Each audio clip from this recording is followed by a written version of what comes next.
Você sabe onde surgiu a filosofia?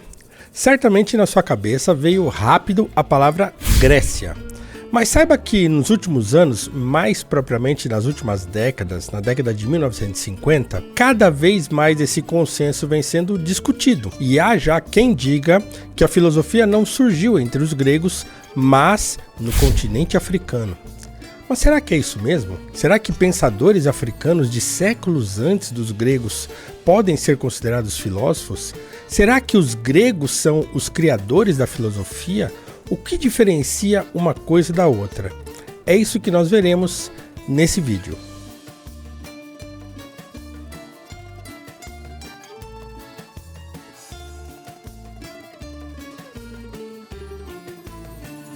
Em 1954, o historiador das Guianas George James lançou o livro Stolen Legacy, em que ele defende que o conhecimento desenvolvido na Europa, na verdade, foi roubado da África. Então, Stolen Legacy, ou legado roubado, tem a ver com isso. Então, sua tese se espalhou por outros pensadores, então se desenvolveu desde então uma tese de que muitos dos conhecimentos que se desenvolveram no Ocidente, como a matemática, a própria filosofia e também a moralidade, tenha vindo do continente africano. Muito mais recentemente, Renato Nogueira, doutor em filosofia pela UFRJ, deu uma entrevista ao jornal O Globo e disse o seguinte, abre aspas, a filosofia não nasceu na Grécia, ela já existia na África e em outras regiões séculos antes. No Egito, há uma palavra, reket, que significa exatamente o que a palavra filosofia significa para os gregos. É uma arte da palavra, do saber. Os maias tinham aforismos filosóficos.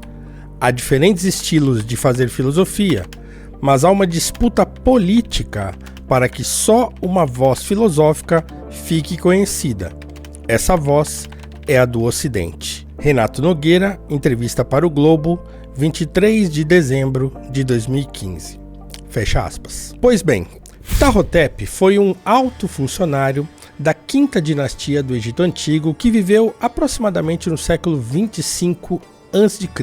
Ele era um homem muito sábio e dele se dizia que praticava essa tal de reket, que o historiador congolês Théophile Obenga traduziu por filosofia, ou seja, ele faz uma tradução filológica, faz um estudo de filologia e diz que a palavra reket, o correspondente ocidental dessa palavra, é a própria filosofia desenvolvida entre os gregos. Mas será que não há um erro não só conceitual aí, mas de tempo, de cronologia e também do que se desenvolveu a partir do termo filosofia na Grécia e na África? Vejamos. É não só óbvio, mas está nos registros históricos que filósofos gregos visitaram o Egito, Tanto Platão quanto Pitágoras e outros filósofos visitaram o Egito e dele aprenderam muita coisa. Então a matemática era fruto do gênio egípcio que os gregos de fato aprenderam lá e desenvolveram lá na Grécia. Então muitos conhecimentos foram de fato adquiridos no continente africano. No entanto, como a gente consegue fazer uma ligação direta entre aquilo que se desenvolvia no continente africano entre os egípcios e aquilo que se desenvolveu ao longo dos séculos posteriores na Grécia? Será que aquilo que existia no Egito pode ser considerado filosofia? E igualmente a gente fala que aquilo que se desenvolveu no Ocidente, ou são coisas distintas? O que me parece é que no Egito existia sim uma série de conhecimentos, existia lá uma sabedoria profunda do ponto de vista moral, da moralidade. Então fala-se em aforismos, em ditos morais lá na Grécia. O próprio Ptahotep tinha muitos ditos morais. Na tradição de Kemet, que é a palavra Egito, também, mas existe toda uma tradição de recuperação dos valores e dos conhecimentos que existiam no Egito Antigo, em que se fala desses ditos e desses escritos de sabedoria que vêm de séculos longínquos, muito anteriores ao que se desenvolveu na Grécia a partir do século VI a.C. Mas como é que a gente consegue fazer essa contraposição entre o que se fazia no Egito e o que se fez a partir de então no Ocidente? Eu acho que há uma distinção fundamental entre essas duas coisas. Por exemplo, não é porque a palavra filosofia em grego, que é uma junção de duas palavras, né, de dois termos, philos e sofia, ou seja, amor, né? Philos é amor de amizade e sofia é sabedoria, ou seja, um amor, né, um amor de amizade, a sabedoria. Não é porque a palavra significa isso que qualquer pessoa que seja amante da sabedoria, que goste de conhecer, né, que seja uma pessoa curiosa pelo conhecimento, seja um filósofo. A filosofia é muito mais do que isso, e é sobretudo algo que os gregos desenvolveram e desenvolveram de maneira singular.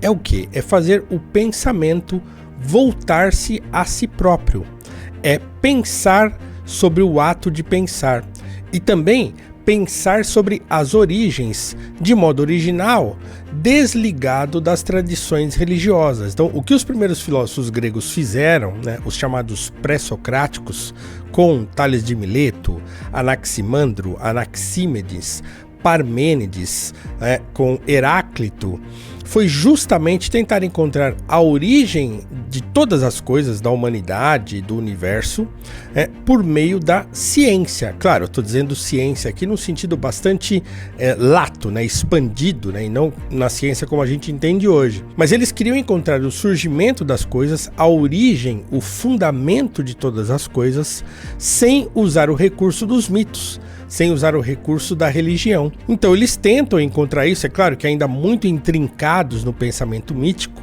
mas eles fazem especulações a respeito do surgimento na água, no fogo, no ar, através dos elementos da natureza. Os gregos então tentam descobrir a origem das coisas. E essa é uma parte fundamental do pensamento ocidental, que não existia no Egito, que não existia em qualquer outra parte do mundo. E isso faz, obviamente, os gregos um povo singular no surgimento do que vai se desenvolver no Ocidente, aquilo que a gente chama de filosofia. Então isso não tem a ver propriamente com sabedoria, no sentido também expandido do termo, de você ser muito sábio e desenvolver ditos que podem até ser considerados filosóficos, num sentido bastante amplo, mas de desenvolver um pensamento que seja racional, e que ele seja apartado do pensamento religioso. Isso foi desenvolvido, e a gente não pode escapar, na Grécia. Foi desenvolvido a partir dos gregos. Tudo que se desenvolveu de pensamento e de ciência a partir de então, se desenvolve no Ocidente de maneira bastante diversa do que se desenvolve no continente africano. Ou seja, se os africanos tivessem sido mesmo os criadores da filosofia, por que razão eles não desenvolveram todas essas especulações que depois vão resultar em outras disciplinas ou ramificações da filosofia, como a metafísica, como a teoria do conhecimento, como a moralidade, num sentido bastante profundo que os gregos vão desenvolver desde os primeiros filósofos até hoje. Se fala-se em moralidade, se a moralidade está ligada à religião ou não, né? Se a religião tem alguma importância no sentido da formação do pensamento, como é que se pensa o pensamento a respeito de si próprio, né? Uma coisa que o Descartes vai desenvolver também muitos séculos depois. Então, todas essas ramificações de conhecimento que surgem a partir daquela intuição inicial dos gregos não foi desenvolvida na Grécia. Não foi desenvolvida. Vou voltar, tá? Não foi desenvolvida no continente africano. Óbvio que a gente não deve desprezar tudo o que se desenvolveu no continente africano, mas isso não significa que nós temos de chamar aquilo de filosofia como nós chamamos aquilo que se desenvolveu no Ocidente. Óbvio, como disse Renato Nogueira na citação que eu fiz lá atrás, há uma disputa política pelo termo, mas essa disputa política não foi feita pelos ocidentais, foi feita justamente pelos teóricos do pensamento africanista, por aqueles que querem trazer ou puxar, como se diz, né, em bom português, a brasa para a sua sardinha. Eles querem dizer, olha, não, começou na África. Por quê? Porque os ocidentais querem fazer da filosofia uma posse sua.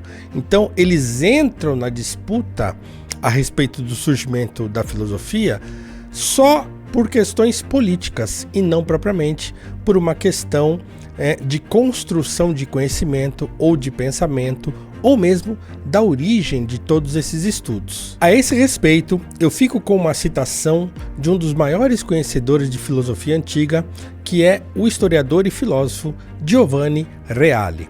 Abre aspas.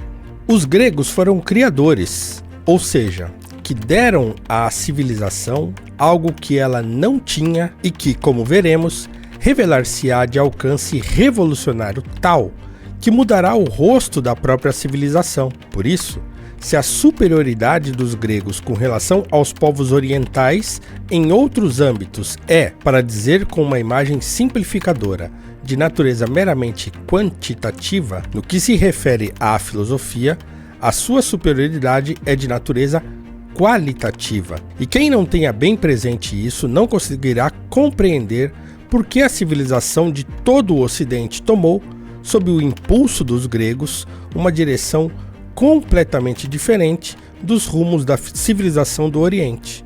E não compreenderá por que a ciência só pôde nascer no Ocidente e não no Oriente.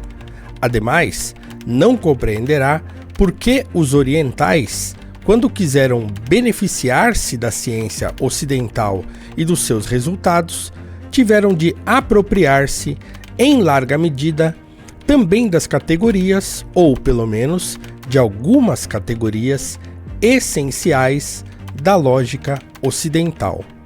Fecha aspas. História da Filosofia Antiga, volume 1, Giovanni Reale. Pois bem, então é isso. É no desenvolvimento, inclusive, de categorias para se estudar ciência, para se estudar filosofia, tudo que se desenvolveu no Ocidente a partir dos gregos, que nós podemos dizer, sem sombra de dúvida, que a filosofia, enquanto ciência do conhecimento, surgiu na Grécia e não no continente africano.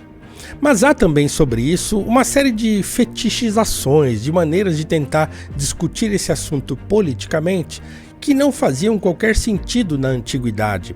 Por exemplo, quando nós falamos dos egípcios, há na nossa memória, ou pelo menos na memória de quem trata desse assunto, a ideia de que os egípcios eram pretos, né? Eram negros de pele retinta, como são, por exemplo, os africanos da África subsaariana. Mas se notarmos, por exemplo, essa imagem que está aparecendo na tela agora, ela foi ela foi extraída ali, mas ela continua lá, da tumba do faraó Tutankhamon. Nessa imagem nós vemos o faraó em guerra contra os seus inimigos e alguns escravos também atrás da sua biga, da sua carruagem, abanando e tal. Então tem uma série de pessoas derrotadas ali em confronto para com ele. O que a gente pode notar dessa imagem é que o próprio Tutankhamon e o seu exército é formado de pessoas negras de pele clara, ou seja, o que nós consideramos hoje como pardos. E os inimigos do faraó Tutankhamon são pretos retintos. Então você imagina que naquela época os egípcios guerreavam contra outros povos, por exemplo, como eu disse, da Núbia e também da Etiópia, que eram povos mais escuros. Quando a gente pensa, por exemplo, nas pirâmides do Egito, que é de fato um feito de ciência, de matemática, de engenharia insuperável ainda hoje, nós imaginamos quem construiu as pirâmides do Egito.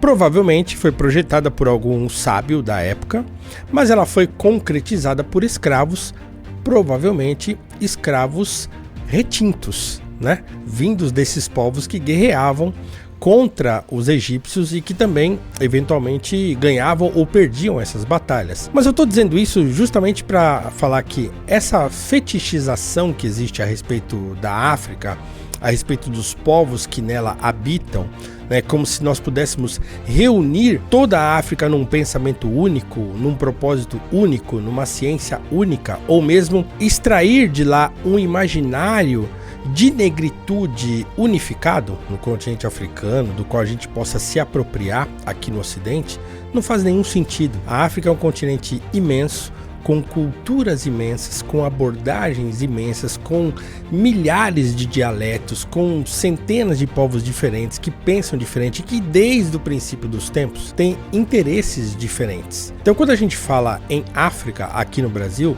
nós não devemos falar, obviamente, de uma maneira totalizante. Então, essa disputa sobre o surgimento da filosofia ou não faz nenhum sentido se partirmos do princípio que o que nós pensamos sobre a África hoje não era o que a própria África pensava sobre si na antiguidade. Então é isso, ficamos por aqui, um beijo, um abraço e até o próximo vídeo.